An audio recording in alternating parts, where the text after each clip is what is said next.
जय हिंद दोस्तों, मैं किशन आप सबका स्वागत करता हूं। शुरू करते हैं आज के डिफेंस समाचारों को।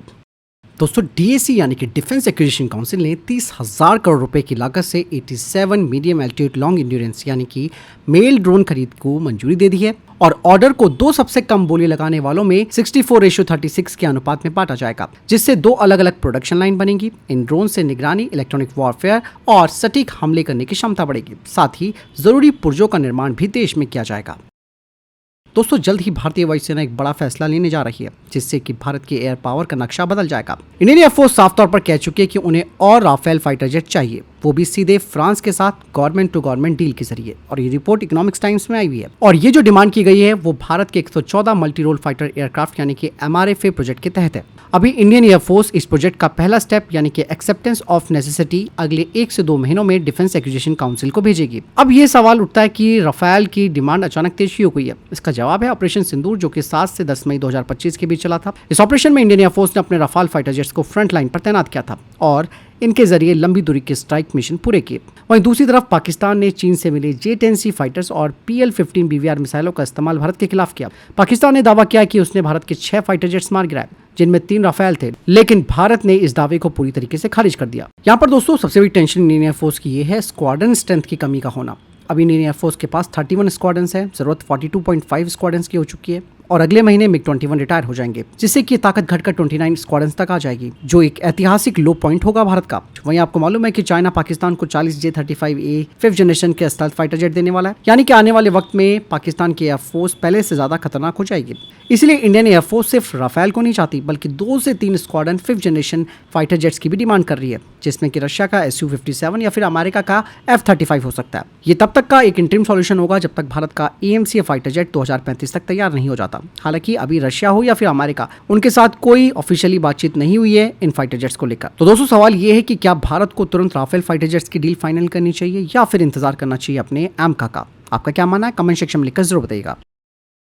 वहीं दोस्तों खबर आ रही है कि इंडियन एयरफोर्स और भारतीय सेना, जिन्हें की 87 medium altitude long endurance drones मिलेंगे, उन ड्रोन्स पर अब Astra mark 1A beyond visual range air to air missile लगाई जाने की योजना तैयार की जा रही है। ये मेल UAVs दोस्तों न सिर्फ इंटेलिजेंस, सर्विलेंस और रिकॉग्निशंस करेंगे, बल्कि ये सीधा एयर टू एयर कॉम्बैट में भी हिस्सा ले पाएंगे। DRDO की एरोनॉटिकल डेवलपमेंट एस्टेब्लिशमेंट ने अपने आर्चर NG मेल UAV को 2 अस्त्र मार्क 1 मिसाइलों से लैस करने की योजना बनाई है।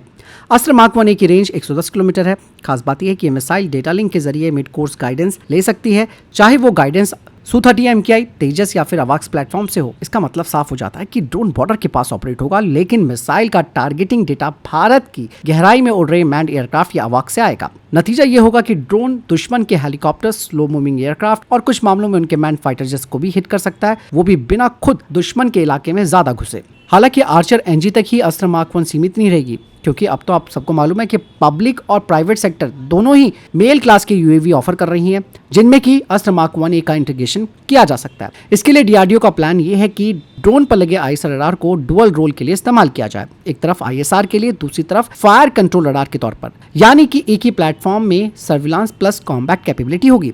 इस तरह भारत का UAV सिर्फ दिखने और सुनने वाला टूल नहीं रहेगा, बल्कि जरूरत पड़ने पर मारने वाला हथियार भी बन जाएगा। और ये वो बदलाव है जो आने वाले वर्षों में हमारी एयर कॉम्बैट स्ट्रैटेजी को पूरी तरीके से बदल देगा। तो दोस्तों आपका क्या मानना है, क्या आने वाले वक्त में वेपनाइज्ड UAVs हमारी एयर पावर का अहम हिस्सा बन जाएंगे या फिर ये सिर्फ लिमिटेड रोल में इस्तेमाल होंगे? आपकी क्या राय है, कमेंट सेक्शन में जरूर बताइएगा।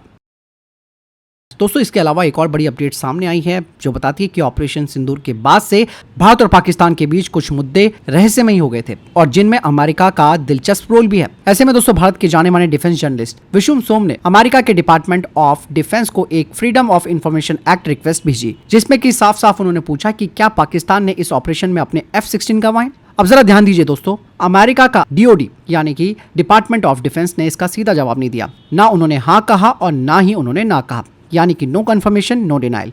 और यहीं से शुरू होती है सस्पेंस की कहानी।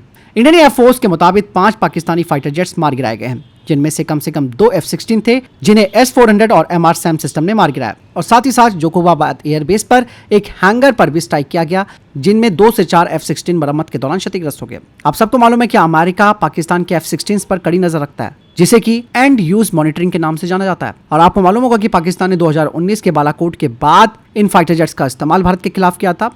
बदले में अमेरिका ने इन्हें खूब सुनाया था। लेकिन सवाल ये उठता है कि अगर पाकिस्तान के F-16 सच में नष्ट हुए तो अमेरिका चुप क्यों है? डिफेंस जर्नलिस्ट का मानना है कि डीओडी ने सिर्फ इतना किया है कि उन्होंने दूसरे अधिकारियों से पूछो कहकर यह बात टाल दी है और किसी ने जवाब नहीं दिया। डिफेंस एनालिस्ट का मानना है कि अमेरिका की चुप्पी के पीछे दो वजह हो सकती है। पहली, पाकिस्तान को नाराज ना करना, क्योंकि वो अभी भी अमेरिका का काउंटर टेररिज्म पार्टनर है। दूसरा, अमेरिकन सप्लाइड प्लेटफॉर्म की कमजोरियां दुनिया के सामने ना आए। और आप खुद भी नो डिनाइल वाली बात से समझ सकते हैं कि कैसे अमेरिका भी इस बात को छिपा रहा है। भारत के पास मैक्सास सैटेलाइट इमेजरी है, इंडियन एयरफोर्स के स्टेटमेंट्स हैं और जमीन पर हुई स्ट्राइक के सबूत हैं, जो इस बात को और मजबूत करते हैं कि पाकिस्तान को F-16 में भारी नुकसान हुआ है। वैसे आपका दोस्तों क्या मानना है इस बात को लेकर कि क्या ये अमेरिका का डिप्लोमेटिक साइलेंस है या फिर सच में पाकिस्तान के हैंगर में खाली जगह हो चुकी है? अपनी राय कमेंट सेक्शन में जरूर बताइएगा।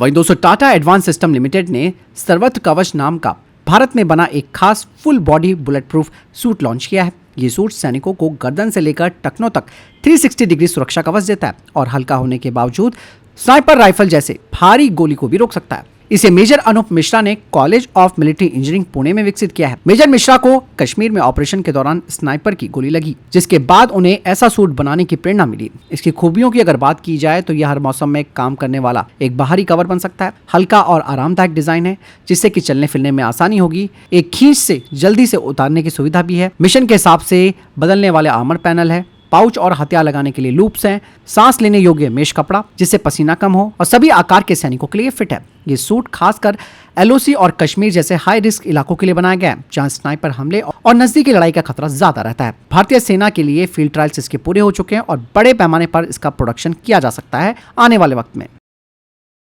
दोस्तों, पाकिस्तानी सेना प्रमुख जनरल असीम मुनीर ने अमेरिका दौरे पर परमाणु धमकी भारत को दे दी है, ताकि अमेरिका के जरिए भारत पर सिंधु जल संधि और कश्मीर मुद्दे पर दबाव बनाया जा सके। दरअसल ये बात इसलिए भी सामने आ रही है क्योंकि ऑपरेशन सिंदूर में इंडियन एयरफोर्स ने पाकिस्तान के कई अहम एयरबेस और ठिकानों पर सटीक हमले किए, जिससे पाकिस्तानी एयरफोर्स बुरी तरीके से प्रभावित हुई है। इन हमलों में किराना हिल्स, सरगोदा, मुरीद और अन्य एयरबेस पर radar, drone hub, control centre और एयर डिफेंस सिस्टम नष्ट हो गए थे।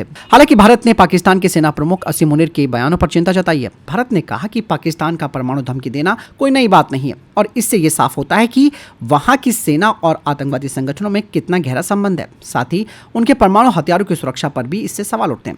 भारत ने यह भी कहा कि ऐसा गैर जिम्मेदाराना बयान किसी तीसरे दोस्ताना देश में देना दुर्भाग्यपूर्ण है। भारत ने दोहराया कि वो किसी भी परमाणु ब्लैकमेलिंग के आगे नहीं झुकेगा और अपनी राष्ट्रीय सुरक्षा के लिए हर जरूरी कदम उठाएगा। डीआरडीओ के प्रमुख डॉक्टर समीर वी कामत ने कहा कि स्वदेशी जोरावर लाइट टैंक के डेवलपमेंटल ट्रायल सफलतापूर्वक पूरे हो गए हैं और सितंबर 2025 से भारतीय सेना इसके यूजर ट्रायल शुरू करेगी। ये 25 टन का टैंक खासतौर पर ऊंचाई वाले इलाकों में लड़ाई के लिए बनाया गया है, जहां भारी टैंकों को चलने में मुश्किल होती है। आपको बता दें कि महाजन फायरिंग रेंज में 105 mm तोप के साथ सटीक फायरिंग टेस्ट हुए हैं और लद्दाख में ठंड व ढलान पर चलने की क्षमता साबित हुई है और इसे भारतीय वायुसेना के C-17 विमान से भी ले जाया जा सकता है। बता दें कि इसके दूसरे प्रोटोटाइप में बेहतर सस्पेंशन, इंजन कूलिंग और नए सेंसर्स जोड़े गए। 760 हॉर्स पावर इंजन वाला ये टैंक भविष्य में और भी पावरफुल इंजन से लैस किया जा सकता है। इसमें 105 mm की तोप, मशीन गन, आधुनिक निशानेबाजी सिस्टम, मॉड्यूलर आर्मर और एक्टिव प्रोटेक्शन सिस्टम है। यूजर ट्रायल दोस्तों 12 से 18 महीने तक चलेंगे, जिसमें गर्मी, सर्दी, ऊंचाई और नदी जैसे इलाकों में से परखा जाएगा। सेना ने 59 टैंकों का शुरुआती ऑर्डर दिया है।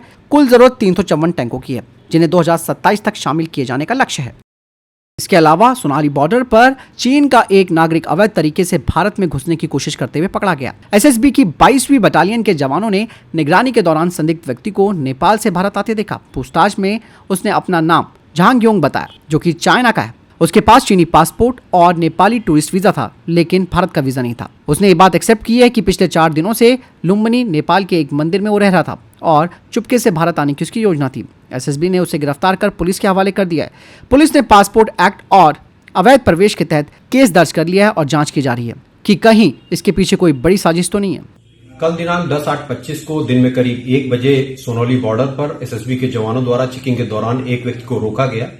उससे पूछताछ की गई तथा तलाशी ली गई तो यह ज्ञात हुआ कि वह चीनी नागरिक है। उसका नाम जांग योंग है और वह सांगजी, चाइना का रहने वाला है। उसके पास चीन का वैध पासपोर्ट मिला है, परंतु भारत में प्रवेश करने का कोई वीजा अथवा कोई वैध डॉक्यूमेंट नहीं मिला है। पूछताछ करने पर यह भी ज्ञात हुआ कि वह 3-4 दिन से नेपाल राष्ट्र में लुम्बिनी में किसी चीनी बौद्ध मंदिर में रुका हुआ था।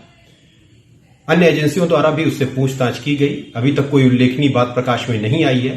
बिना वैध डॉक्यूमेंट के भारत में प्रवेश करने के कारण प्राप्त तहरीर के आधार पर फॉरेनर्स एक्ट की सुसंगत धाराओं में अभियोग पंजीकृत। तो फिलहाल ये थे अभी तक के टॉप डिफेंस अपडेट। वीडियो के सामने कोई प्रश्न जवाब या आपको कोई सवाल है कमेंट सेक्शन में लिखकर जरूर पूछ सकते हैं। वीडियो को लाइक और शेयर जरूर कीजिएगा।